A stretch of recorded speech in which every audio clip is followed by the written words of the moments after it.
Chapter 1. 5th of March, King's Year 354. Donan ran, tears of fear and hopelessness stinging his eyes, his chest hurting. He stumbled down the lane, away from the village where bodies lay, faces ash blue, staring sightlessly into a sky where a bright sun shone oddly gray light down upon the world. Away from the village reigned by silence, except for the church bell that tolled endlessly, even though there was no one left to ring it.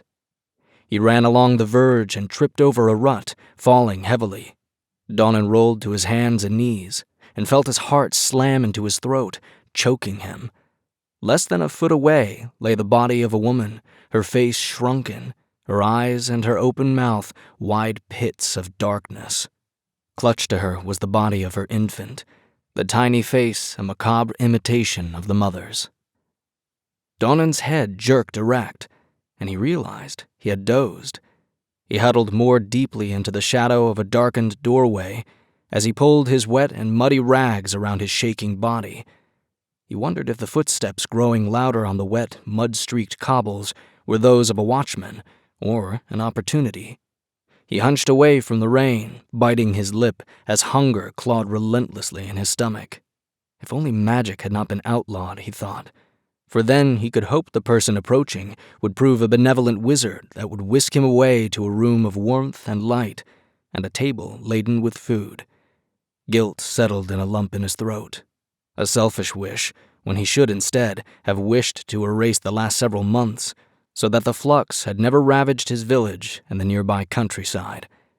His wish should have been that he was back toiling with his father in the fields, and wrestling and arguing with his brother, and that he had not been left facing the winter with no family and no home, and now, weeks later, stumbling through the gates of Solium, starving. The footsteps were loud now, drawing him to the edge of the doorway.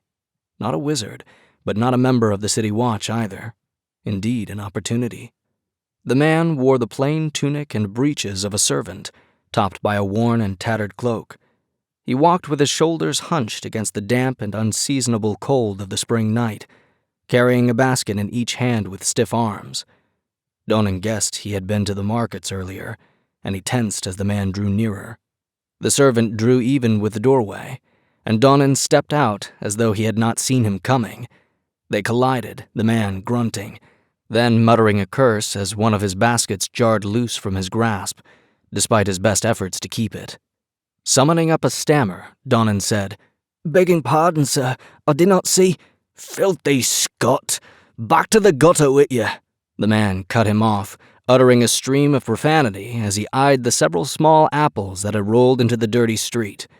Curses mattered little if unaccompanied by blows, and Donan scrambled to pick up the apples, sneaking 3 of them into his shirt. He rubbed off the last apple with a grimy sleeve and proffered it reluctantly to the man.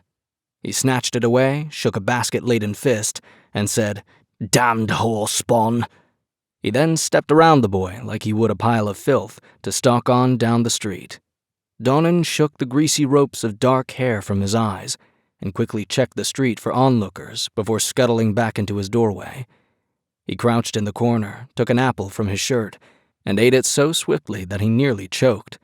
The second and third he ate with only slightly more care, and his tattered sleeve left a broad smear of dirt on his chin as he wiped away the juice. His stomach was still knotted with hunger, and he knew he would remain awake with the sharp cramps long into the night. In truth, he cared little whether he slept, for that was when the dreams came. Usually, his dreams began in a disjointed jumble with vague faces and echoes of voices.